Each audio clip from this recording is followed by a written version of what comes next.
नमस्कार and welcome you all to study IQ. मैं हूं प्रशांत धवन। नाउ रिसेंटली पाकिस्तान का जो ये ड्रीम बाजार है ये बहुत ही ज़्यादा न्यूज़ में है। आप देखोगे इस पर दर्जनों आर्टिकल पब्लिश हुए हैं कि एक मॉब आया, भीड़ आई। बेसिकली हुआ यहाँ पर क्या है, इधर आप देख पाओगे मैप में। ये है पाकिस्तान का कराची शहर, आबादी के हिसाब से सबसे बड़ा शहर है ये पाकिस्तान का।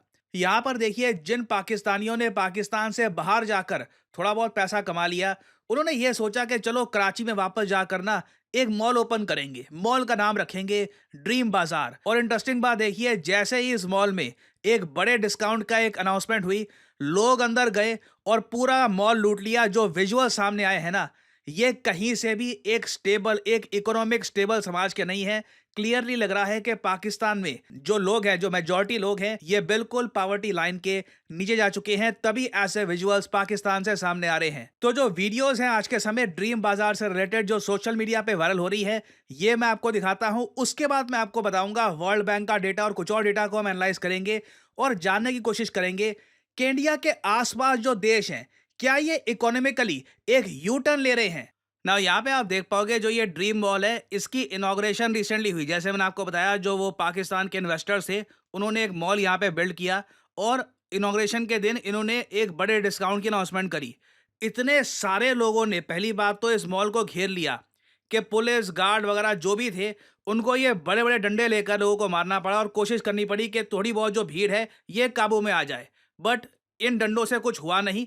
एक यूनिक टाइप का लाठी चार्ज है, मैंने ऐसा लाठी चार्ज ज़्यादा देखा नहीं है।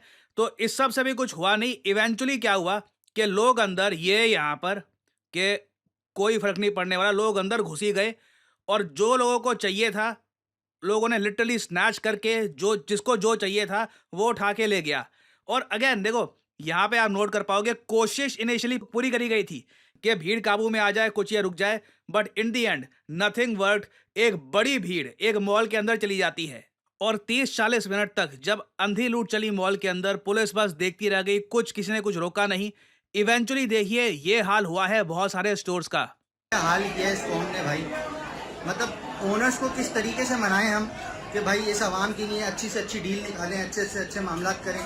लेकिन क्या हाल किया है यार। मतलब कल तक ड्रीम बाजार का फेस कैसा था, लुक कैसा था, आज इन्होंने जो है वो तबाहकुन कर दिया है। ये कौन लोग हैं जो कराची को बर्बाद करने के चक्कर में लगे पड़े। पूरा का पूरा स्टोर जो है वो आपके सामने सत्यानाश हो गया। कपड़े देखें कैसे नीचे पड़े हुए। ये कौन लोग हैं, ये कहाँ से आते हैं। काउंटर बंद करने पड़ गए।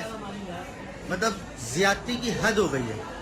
और मैं आपको बता दूं, ये जो मॉल इन्होंने बनाया है आपके सामने है, ठीक ठाक पैसा लगा के बनाया था। But at the same time मुझको यहाँ पर ये बोलना पड़ेगा, कई इकोनॉमिक इंडिकेटर्स हैं जो पाकिस्तान के जो बेसिक इन्वेस्टर्स हैं ना, वो आज के समय प्रॉपरली रीड नहीं कर पा रहे। फॉर एग्जांपल अगर मैं यहाँ पे आपको दिखाऊं, तो वर्ल्ड बैंक ने पिछले साल एक बहुत ही इंपॉर्टेंट इकोनॉमिक इंडिकेटर ये दिया था कि इनके हिसाब से पाकिस्तान की 40% आबादी, ना अगर वर्ल्ड बैंक कह रहा है ना 40%, तो ऑब्वियसली वर्ल्ड बैंक के पास काफी बार जो जेन्युइन डेटा है पाकिस्तान जैसे कंट्रीज का, वो जेन्युइन डेटा पहुंच नहीं पाता। तो आप आराम से कह सकते हैं जो रियल डेटा है ये 55-60% के आसपास होगा। खैर, वर्ल्ड बैंक ने ये कहा है कि नियरली 40% ऑफ पाकिस्तान पॉपुलेशन अब ये पावर्टी लाइन के नीचे जा चुकी है। और इंटरेस्टिंग बात मैं आपको ये बता दूं, पिछले साल, इसके पिछले साल अगर हम देखें तो ये परसेंटेज 35% हुआ करती थी। देखिए, कई कंट्रीज हैं जहां पर इवेंचुअली पावर्टी बढ़ती है, मगर उसमें कई दशक लग जाते हैं। पाकिस्तान में पिछले कुछ, मैं कहूंगा 5-6 सालों में, जिस तरीके से इनके यहाँ डेप्रिसिएशन हुई है, जिस तरीके से इन्फ्लेशन रिकॉर्ड तोड़ स्पीड से आगे बढ़ी है ना, इनकी एक बड़ी आबादी पावर्टी में जा चुकी है और लोग बहुत ही डेस्परेट हो चुके हैं, लोग छिना झपटी पे आ चुके हैं। और जो ये ड्रीम बाजार का सीन हमने देखा है, कोई बड़ी बात नहीं है पाकिस्तान में इन द फ्यूचर और ज्यादा फ्रीक्वेंटली ये होना स्टार्ट हो जाए। क्योंकि जो मेन चीज पाकिस्तान की इकोनॉमी को बुरी तरीके से हर्ट कर रही है वो है इन्फ्लेशन, महंगाई। देखिए, अभी रिसेंटली ना एक आर्टिकल पब्लिश हुआ था कि अगर आपके पास 1 करोड़ रुपए आज हैं, आपके बैंक अकाउंट में 1 करोड़ रुपए हैं, तो 30 साल बाद उस 1 करोड़ रुपए की क्या वैल्यू रह जाएगी। इधर आप देख पाओगे, ये वो आर्टिकल है, काफी वायरल हुआ था। और मैं आपको बता दूं, अगर किसी के पास आज 1 करोड़ रुपए हैं, 30 साल बाद ना अगर हम सिर्फ 6% की इन्फ्लेशन के साथ आगे बढ़े, तो उस 1 करोड़ की जो वैल्यूएशन है वो सिर्फ 17,40,000 रुपए रह जाएगी 30 साल बाद। जी हाँ, ये होती है पावर इन्फ्लेशन की। पैसे को लिटरली आप कह लीजिए खा जाती है। अब ये तो मैंने आपको कमाल दिखाया है 6% की इन्फ्लेशन का, जो मैं कहूंगा एवरेज है, दुनिया के ज़्यादातर कंट्रीज़ में आपको 5-6% के आसपास इन्फ्लेशन मिलेगी। पाकिस्तान में कई महीने 24%, 25% की इन्फ्लेशन रही है। सिचुएशन इतनी खराब हो गई थी कि कई बार जमात इस्लामी पाकिस्तान ने ये अनाउंस कर दिया कि पूरे पाकिस्तान को ये बंद कर देंगे, हर जगह शटर डाउन होंगे। क्यों?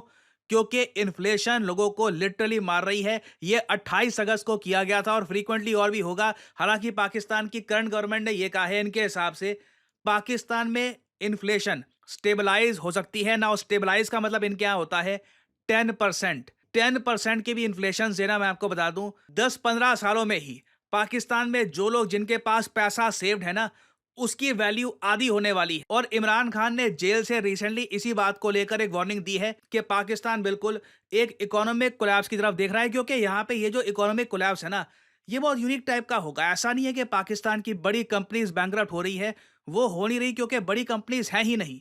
हो यहाँ पर क्या रहा है कि पाकिस्तान का जो डोमेस्टिक बेस है, इनकी आबादी है, उनके पास जो पैसा है, जो करेंसी है, उसकी वैल्यू इतनी कम हो रही है कि पाकिस्तान में निवेश करके कुछ इंसेंटिव है ही नहीं। कोई पाकिस्तान में जाकर कुछ बेचना ही नहीं चाहेगा, क्योंकि जो बेचकर आपको करेंसी मिलेगी उसकी वैल्यू लॉन्ग टर्म में स्ट्रांग रहेगी नहीं। तो इमरान खान के हिसाब से अभी जो सिर्फ एक फोकस है सरकार का कि इनकी पार्टी को डिस्ट्रॉय करना है, इमरान खान को जेल में रखना है।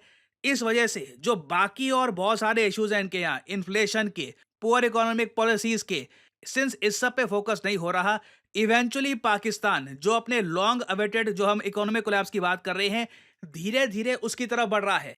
और इंडिया के आसपास जो मेजॉरिटी कंट्रीज हैं, ये बहुत ही ज़्यादा खराब इकोनॉमिक कंडीशन से गुजर रहे हैं। श्रीलंका ये आईएमएफ बिल आउट के अंडर है, बांग्लादेश ये आईएमएफ बिल आउट के अंडर है, पाकिस्तान इसका आईएमएफ बिल आउट चल रहा है। मालदीव्स की अगर हम बात करें तो लिटरली ये लोग इंडिया से पैसा मांग रहे हैं ताकि चाइना का लोन ये वापस कर सके। फ्यूचर में भी मैं आपको बता दूं, मालदीव्स में भी इकोनॉमिक संकट आने वाला है।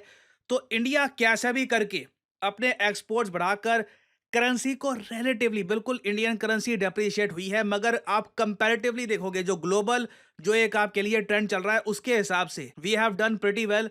मगर अभी और चैलेंजेस आने बाकी हैं। पाकिस्तान के खराब एग्जाम्पल से अगर एक बात हमको सीखनी है वो ये है कि इंडिया में हमें देखिए इंडस्ट्रीज हमारी बिल्ड करनी होगी। जो हमारी कंपनीज हम बनाएंगे, जो नए ब्रांड्स बनाएंगे, यही फ्यूचर में इंडियन इकोनॉमी को स्ट्रेंथ देगी। और अभी क्वेश्चन खैर यहाँ पर यह भी है कि क्या पाकिस्तान जैसा देश जेन्युइनली एससीओ जैसा समिट होस्ट भी कर पाएगा या नहीं कर पाएगा, या फिर पूरा समिट वर्चुअली होस्ट होना चाहिए, इसको लेकर भी अभी काफी डिस्कशन होंगे। खैर अभी देखिए पाकिस्तान न्यूज में रहेगा because of the SCO summit. इन्होंने इंडिया के पीएम को भी इनवाइट किया है। कुछ अपडेटेड न्यूज आती है तो मैं आपके लिए बाद में अपडेटेड वीडियोस लाता रहूंगा। और फाइनली आपसे मैं यहाँ पर पूछूंगा एक सवाल। देखिए हाल ही में 47 इंडियंस को बचाया गया है एक फॉरेन कंट्री में। इस फॉरेन कंट्री में इन 47 इंडियंस को जबरदस्ती साइबर स्कैम सेंटर्स में काम करवाया जा रहा था। तो आपको बताना है कि जो ये 47 इंडियंस जिनको रेस्क्यू किया गया है, ये किस कंट्री में फंसे हुए थे, किस कंट्री से इनको बचाया गया है। ये है यहाँ पे आपकी ऑप्शंस, लाओस, थाईलैंड, चाइना या फिर वियतनाम। कमेंट सेक्शन में करिए उत्तर। जो लोग सही आंसर देंगे उनकी कमेंट को मैं हार्ट दे दूंगा ताकि बाकी लोग समझ पाएं कि सही आंसर क्या है।